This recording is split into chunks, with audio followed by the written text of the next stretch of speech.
מה אספר לילדים שלי?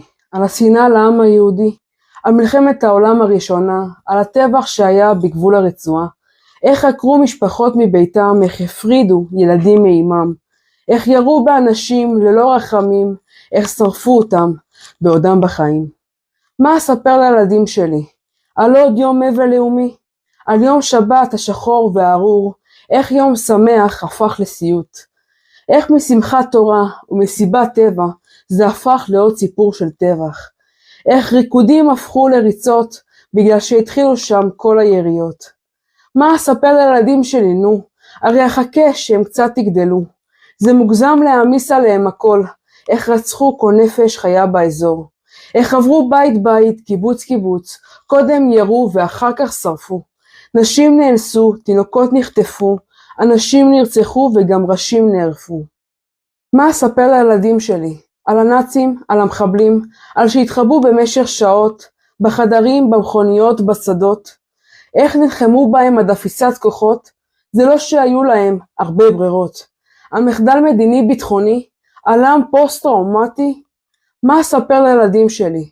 על איך שמשפחה נמחקה כך ברגעים אחדים, על כמות הגופות החטופים והנעדרים, מזמן לא ראינו כאלה מספרים. על ילדים שנרצחו במיטה בעגלה, על הבחור שהסתתר מתחת לגבייה, על אישה שנאנסה ונרצחה, על כמות חיילי צה"ל שנוספה. מה אספר לילדים שלי, שהבטחנו שזה לא יקרה עוד פעם, שלא קיימנו כי טבחו בנו גם עכשיו?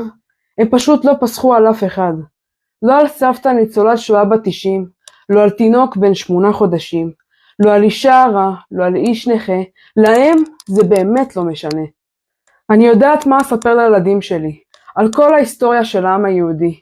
כמובן, אחכה שהם קצת תגדלו, הרי גם ככה בסוף הם יגלו. אספר על השואה, על הטבח שהיה בגבול הרצועה, על הגיבורים שבזכותם יש לנו מדינה. אספר על כל המבצעים והמלחמות, על עם שמתאחד בתקופות הקשות. אני יודעת מה אספר לילדים שלי, שהיה קשה ויהיו עוד קשיים, ולמרות שאנחנו עם מצולק לכל החיים, אנחנו נשארים כאן לתמיד. אני יודעת מה אספר להם, עם גודש בגרון וסלע בלב, עם דמעות מנצנצות בעיניי שעם ישראל חי.